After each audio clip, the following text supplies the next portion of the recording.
Tere tulemast järjekordsesse osasse Saame tuttavaks saates teine hooaeg ja täna teeme tutvust sõitjaga, kelle nime ma olen väga palju hobikardi võistlustel kuulnud, keda ma olen näinud, aga kellega ma pole tegelikult tuttavaks saanud, nii et Taavi, väga meeldiv.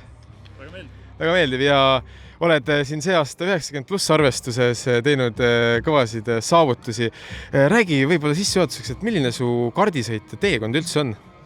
Tegelikult alustasin äkki 4 aastat tagasi, see oligi vist enne koroona aega, kui sai Õismäel, see on vist kõigile legendaarseks saanud rada juba tänaseks, aga seal sai esimesed sõidud tehtud ja esimesed võistlused sõidetud ja ega pärast seda ju hakkasidki kõik need kardisarjad kaasa arvatud Corner 1 tekkima, nii et siis sai lihtsalt aktiivselt osa võetud. Et sarnaselt Sander Sasiga selline hilinäitseja selles mõttes?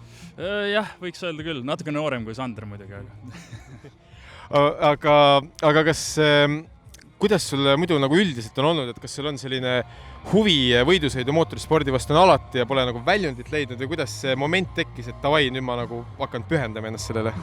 No motospordi vastu ikka huvi on olnud, ma kuulsin ennem Lälli ütles, et ta hoiab pöialt Hamiltoni poolt, et ma olen algusaegadest Hamiltoni fänn olnud seal 2007 aasta, kui ta alustas, nii et siis sai vaatama hakatud vormelit. Ega tegelikult jah, see motosport on hingelähedane olnud kogu aeg, lihtsalt nüüd pärast kooli ja kõike seda sai siis lihtsalt endale selline hobi võetud, et seda hobikarti sõita, et nii ta läks, olgem ausad.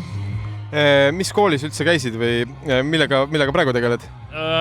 Käisin ülikoolis Tartus, muidugi jäi pooleni, nüüd sel aastal lõpetasin uuesti, sain bakakraadi kätte, aga muidu igapäevaselt tegelen digiturundusega, ehk siis oma ettevõtte alt teen digiturundust ettevõtetele. Ja mis ettevõtte nimi on? Moliveri. Nii et tšekkake seda, on sul mingi Insta-leht ka? Jaa, Insta, Facebook, kõik asjad on olemas, nii et leiab ilusti üles. Ja digiturundusega, et kellele või millele, kes on nagu business to business ettevõtetele või kellele teed täpsemalt? Business to business pigem, jah. Nüüd oligi ühele kliendile, kes toodab kännupuure, tema kännupuuri saime Jeremy Clarksoni Clarkson's Farmi, nii et see tulebki nüüd järgmise nädala reedel tuleb välja, nii et võtke Amazon Prime või vaadake, Eesti ettevõte saab sinna enda puuri. No või, ma kuulsin raadios, see on nagu teie ettevõtte poolt siis tehtud nagu väga tuus. Kui suur teil ettevõtmine on? Me oleme 5 olema. 5, jah. Ehk siis võrdlemisi väike ikkagi tegelikult. Väga tuus ja kas oled nagu turundusvaldkonna inimesena, ma saan aru, et eriala vist ka sellega seotud? Jah. Ma mõtlen, mida õppisid? Jah, ettevõtluste projektijuhtimisse õppisid. Kas see on ka midagi, mida sa nagu, kui sa jälgid mootorispordis keenel toimub, et sa vaatad nagu selle pilguga ka, et vaatad, et siin saaks midagi paremini teha või siin on mingi kaduma neid võimalusi või vaatad, see dimensioon tekib ka? No üldiselt küll, aga kui ise ikka võistled, siis kaob see professionaalne kretinism nii-öelda ära, et siis pigem tahad ikkagi võistelda ja sellele keskenduda, aga üldiselt küll ja eks ikka vaatan sellise pilgu. No tulles rajale tagasi, et kuidas ennast sõitjana kirjeldad, et ma olen alati visuaalselt vaadanud, et selline suhteliselt kindla käega sõitja liigseid riske ei võta, aga samas kasutab võimalused ära, et kuidas ise ennast kirjeldad? Jah, pigem vist peab ütlema, et peab agressiivsemaks hakkama, et muidu kaotad liiga palju kohti, tänane näitas ka jälle, et selles esimese siidis sai liiga palju ära kaotatud, et hoidsin liiga stabiilset joont.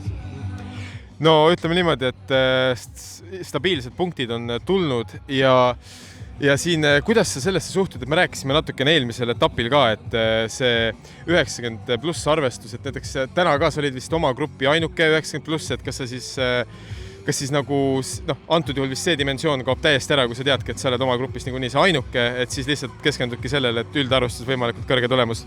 Tegelikult Artur vist oli ainuke täna seal B-finaalis, aga üldiselt ikka keskendud selle 90 meeste peale, et kui ikkagi noored ja kergemad mööda lähevad, siis ei olegi seal midagi muud teha, nii et tuleb anda neile teed. On sul mingeid muid hobisid ka, millega nagu jõuad tegeleda? Ausalt öeldes ei ole niimoodi. Eks saab tööd teha ja hobikarti. Ütleme nii, et see hobikart on täna ka pigem selline poolprofessionaalne asi juba, nii et eks saab Illar Jürgensoni kardikoolis seal koos poiste ja tüdrukutega sõitmas käia ja pigem on selline liigne üleanalüüsimine võib-olla juba tekkinud, et ei saa enam öelda, et see hobikart oleks. Asi on juba kaugemale läinud. See on jube äge ja ma tunnetan enda puhul ka ja ma näen seda, et tegelikult see on omamoodi fenomen, et kuidas siin tekibki mingi selline tippspordi ala liik omamoodi. Ja tunnetad enda puhul ka siis, et sa tegelikult suhtud sellesse nagu sportlane suhtub oma crafti? absoluutselt jah, see on selles mõttes huvitav, et sa saad võrrelda enda neid aegasid ja tegelikult teistega nüüd olemegi GPS-i ka peale pannud ja vaadanud, et kus sa kaotad tegelikult, et see on omamoodi huvitav, et muidu seda tähele ei pane. Võt, see on ka midagi, mida peaks ise ka mõtlema ja jälgima, aga siin saan aru jah, et muid hobisid ja huvisid ei jõuagi teha, et fookus on suur, aga mis muidu niisama chillimiseks, et mis muusikat kuulad, mis filmid meeldivad? See muusika playlist, mis siin võistluste ajal käib, see on üldiselt see, mida ma kuulen, nii et ega selles mõttes kõik, kes võib-olla vaatavad siis ja on kohal käinud see võistlustel, siis teavad, missugune on see muusika maitse, aga filmide mõistes pigem action, sellised action filmid, ütleme lemmikutest vana aja Jason Statham, et kui seal ikka midagi tuleb, ma tegelikult ootan, millal ta teeb oma selle uue filmi, et kardisõitja või midagi, et tal on tavaliselt sellised ametipõhised filmid olnud, aga pigem selline action ja muidugi Netflixis tuleb huvitavaid seriaale, nii et neid saab vaadata. No Stathami puhul kindlasti, et selline kvaliteedi veemärk, sa tead, mida sa saad ja sa tead nagu kindlalt, et ta ei under deliverda mitte kunagi, täiesti nõus. Ja muusika, ma saan siis aru, et Green Day, Nirvana, selline värk?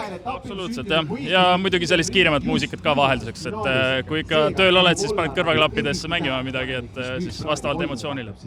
No igal juhul väga mõnusad emotsioone tood siia rajale ka ja aitäh sulle ja kindlasti jälgin huviga, kuidas areng läheb GPS ja kõige muuga. Aitäh sulle!